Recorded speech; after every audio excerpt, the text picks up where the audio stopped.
नमस्कार, आप देख रहे हैं फाइनल पोस्ट आदर्श के साथ। आज बात होने जा रही है बिहार क्रिकेट की और बिहार क्रिकेट एसोसिएशन की। आप सभी को पता है कि बिहार क्रिकेट आज के समय में कितने गति से कार्य कर रही है। बिहार क्रिकेट में जो डेवलपमेंट हुआ है वो आप सभी के सामने है, चाहे वो मोइनुल हक स्टेडियम की बात हो या राजगीर स्टेडियम की बात हो।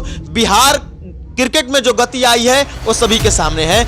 लेकिन अभी हाल ही का खबर है कि बिहार क्रिकेट अंडर 16 में अपने ग्रुप में चैंपियन बनी है और बिहार के लिए गौरव का क्षण है।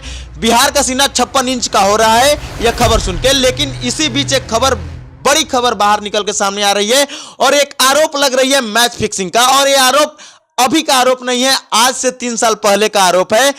क्या कुछ बात है इस आरोप में, कितनी सच्चाई है और कितना फंसाना है, हम जानेंगे। हमारे साथ मौजूद है हमारे एडिटर पुरुषोत्तम कुमार। स्वागत है पुरुषोत्तम। धन्यवाद आदर्श। पुरुषोत्तम, बिहार क्रिकेट आज के समय में आसमान की बुलंदियों को छू रही है और डेवलपमेंट के कार्य में काफी आगे जा रही है, मगर इसी बीच एक बड़ी आरोप लग रही है बिहार क्रिकेट पे। क्या कहिएगा? देखिए, आरोप तो लग रहा है, मैंने भी एक निजी न्यूज चैनल पे देखा कि एक आरोप लग रहा है और वो आरोप अभी का नहीं है, वो 2 साल पहले 3 साल पहले का है, शायद 21-22 कोरोना महामारी के दौरान में एक मैच हुआ था, रणजी ट्रॉफी का मैच, जिसमें यशस्वी ऋषभ नाम के एक वाइस कैप्टन है। उनका ये आरोप है कि मैच फिक्सिंग की बात हुई थी और साफ तौर पे जो माननीय अध्यक्ष हैं राकेश तिवारी जी बिहार क्रिकेट के, उन्होंने कहा था कि भाई आप लोग हार जाओ अन्यथा हम आपको बाहर कर देंगे, और हमने इनकार कर दिया तो हमें बाहर कर दिया। यही आरोप है। और एक मैं दर्शकों को पूरी बात बताना चाहूंगा। पूरी बात यही है कि 21 से 22 में रणजी ट्रॉफी का मैच हो रहा था और मैच हो रहा था बिहार और सिक्किम की। बिहार और सिक्किम के बीच मैच हो रहा था और बिहार का हालत उसमें खराब था, बिहार हारने वाली थी। लेकिन उप कप्तान, बिहार के जो उस वक्त के उप कप्तान थे यशस्वी ऋषभ ने 112 रनों की नाबाद पारी खेली और मैच को ड्रॉ करवा दिया। काफी गौरवान्वित हुआ। लेकिन अगला मैच जो फाइनल होने वाला था बिहार और अरुणाचल प्रदेश की, इसमें ऋषभ आरोप लगा रहे हैं बिहार क्रिकेट एसोसिएशन के अध्यक्ष राकेश तिवारी पे कि उन्होंने कहा कि मैच फिक्स कर लीजिए या तो बाहर चले जाइए। और जब उन्होंने यह बात नहीं मानी तो उनके साथ 7 खिलाड़ियों को बाहर कर दिया। देखिए, ये जब खबर मैंने भी देखी तो खबरों की तह तक जाना हमारा काम है, पत्रकारिता का धर्म है, एथिक्स ऑफ जर्नलिज्म ये कहता है। कोई भी बातें सामने आया और एक निजी न्यूज चैनल में मैंने देखा, थोड़ा हास्यास्पद था कि भाई आप कुछ भी चला देते हैं, खबरों की तह तक तो जाना चाहिए था आपको। खबरों की तह तक हम भी गए और संजोग बस ये देखिए कि हमारे भी चैनल के editor in chief Gyaneshwar Gautam ji जो हैं वो जुड़े हुए हैं बिहार क्रिकेट के एसोसिएशन से। फाइनल पोस्ट पे क्रिकेट से छोटी बातें हैं, खबरें यहाँ पे चलती हैं और क्रिकेट में क्या कुछ हो रहा है उन सब की खबर हमारे पास रहती है। जो भी न्यूज आता है हम लोग उसे ब्रेक करने का काम करते हैं। तो हमारे एडिटर जो हैं, editor in chief Gyaneshwar Gautam ji governing council के मेंबर भी हैं।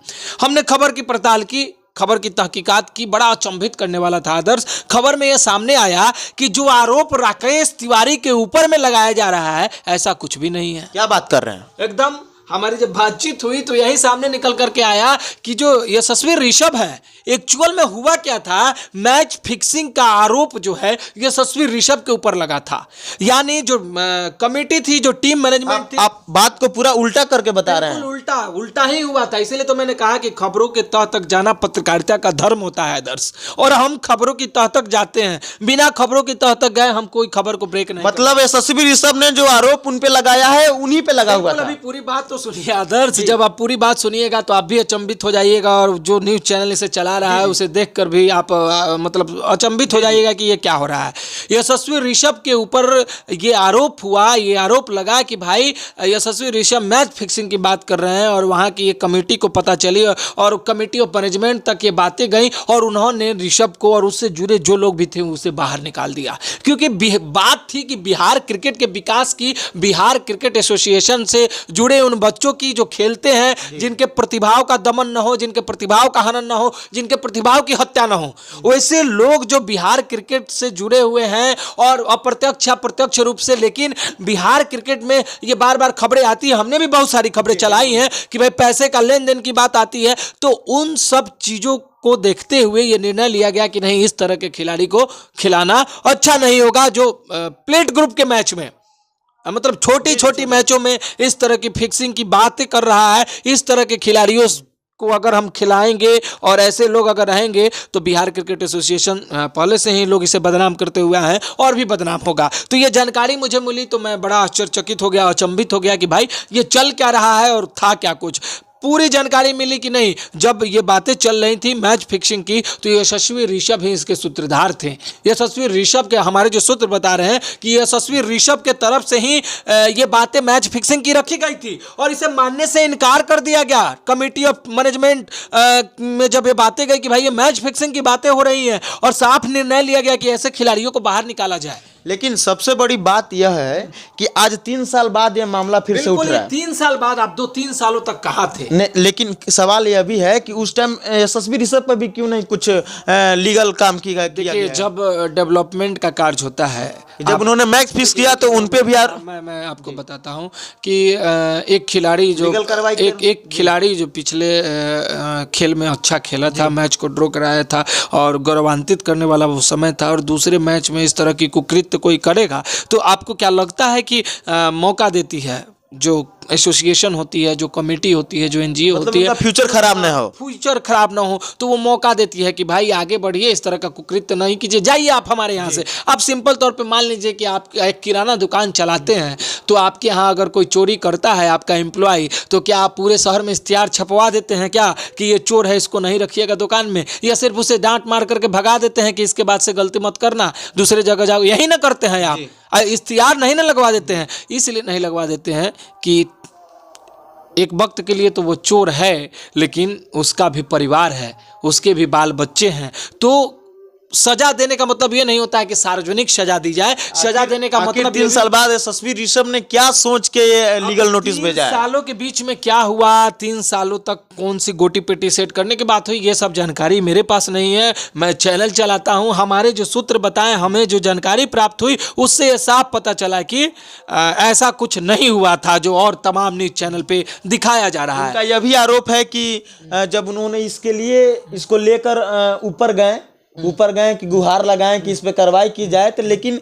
उन्होंने बताया कि राकेश तिवारी का रसूख इतना ज़्यादा बड़ा है कि उनके गुहार को मतलब कोई मतलब नहीं है। देखिए, यशस्वी ऋषभ को राकेश तिवारी के बारे में भी जान लेना चाहिए। राकेश तिवारी सिर्फ बिहार क्रिकेट एसोसिएशन के अध्यक्ष नहीं है, और बिहार क्रिकेट एसोसिएशन के अध्यक्ष के साथ साथ वो बिहार भाजपा के कोषाध्यक्ष हैं। साथ ही साथ जो पूरे भारत देश में भाजपा की राजनीति होती है उसके में किंग पिंग का काम राकेश तिवारी करते हैं। संगठन की जो राजनीति है, आरएसएस संगठन की जो राजनीति है, उसमें भी अहम भूमिका होती है। एक आरोप मैंने ये भी देखा कि होटल पहुंच गए थे जी। हाँ, ये आरोप है कि जब कोरोना का टाइम का ये बात है 21-22 का, जब कोरोना उस टाइम चरम सीमा पे था, और उस टाइम जब खिलाड़ियों जब खेलते थे तो सिर्फ खिलाड़ी और उनके जो सदस्य थे वहीं होटल में रहते थे, बाकी उनके इर्द गिर्द कोई नहीं जाता था। बावजूद इसके राकेश कुमार तिवारी वहां पे पहुंचे और उनको बोला कि यार मैच फिक्स कर लो, हार जाओ या तो फिर बाहर चले जाओ। देखिए आदर्श, सबसे बड़ी बात यह है कि राकेश तिवारी कौन है, बिहार क्रिकेट एसोसिएशन के अध्यक्ष, और कितना मतलब पूरे इंडिया में अगर कहीं क्रिकेट हो रहा है और बिहार क्रिकेट के बच्चे वहाँ खेल रहे हैं तो वहाँ अध्यक्ष नहीं जाएगा तो कौन जाएगा? अगर अध्यक्ष वहाँ पहुँचते हैं तो वहाँ के खिलाड़ियों की मनोबल बढ़ाने की बात होती है। अगर जो नेतृत्व करता है, जिसके अंडर में सब कुछ चल रहा है, अगर वो वहाँ नहीं जाएगा तो कौन जाएगा? सबसे पहली बड़ी बात ये है। दूसरी बात, अभी हाल ही में कुछ दिन पहले एक खबर आई कि चिराग पासवान बेंगलौर में बिहार क्रिकेट के खिलाड़ियों से मिले। अच्छी खबर थी, हमने भी चलाया कि भाई खिलाड़ियों को भी मनोबल बढ़ेगा, गौरव का क्षण है, तो राकेश तिवारी भी मनोबल बढ़ाने गए होंगे। और तीसरी सबसे बड़ी बात है कि राकेश तिवारी को क्या उस वक्त कोरोना हुआ था? कोरोना नहीं हुआ था, तो राकेश तिवारी को मना कौन करेगा कि भाई आप नहीं जाइए? राकेश तिवारी सर्वे सर्वा है, क्रिकेट एसोसिएशन ही उन्हीं का है, तो राकेश तिवारी वहां गए थे। अब यशस्वी ऋषभ कोई वीडियो जारी करते हैं, ऑडियो जारी करते हैं, तो 2 मिनट के लिए इन बातों को माना जाता। तब भाई जिन लोगों, जो सूत्रों से हमें जानकारी मिली है, उस पर हम बात करते कि भाई वीडियो भी जारी हुआ है, अब इस पे आपका क्या कहना है? लेकिन ऐसा कुछ तो हुआ नहीं है। आरोप तो कोई किसी के ऊपर लगा देता है, मैं भी आपके ऊपर लगा सकता हूँ, आप भी मेरे ऊपर लगा सकते हैं। मतलब टीम मैनेजमेंट ने उनको बाहर कर दिया। यही खबर है, टीम मैनेजमेंट ने उनको बाहर कर दिया जी। और वैसे लोग जो खबरों की तह तक नहीं जाते हैं, उन्हें भी मैं कहना चाहूँगा कि थोड़ी तह तक जाइए, सच्चाई दिखाइए, खबरों के की खबरों के पीछे की खबरों को यशस्वी दिखाना। ऋषभ के आरोपों को आप खारिज कर रहे हैं? मैं खारिज नहीं कर रहा हूं, बिहार क्रिकेट एसोसिएशन खारिज करता है, उससे जुड़े हुए लोग इस चीज को खारिज कर रहे हैं। चलिए बहुत बहुत धन्यवाद आपका। आदर्श। जैसे कि आप देख रहे थे कि बिहार क्रिकेट एसोसिएशन के अध्यक्ष राकेश तिवारी पे जो आरोप लगा है, यहाँ पे ये दाव उल्टा पड़ गया है। ये आरोप यशस्वी ऋषभ पर ही लगा रहे हैं कि यशस्वी ऋषभ ने ही मैच फिक्स करने का प्लान बनाया था, इसके लिए उनको बाहर कर दिया गया। इस खबर से जुड़ी क्या कुछ अपडेट है, सब कुछ मिलेगा फाइनल पोस्ट पे, देखते रहिए। बहुत बहुत धन्यवाद।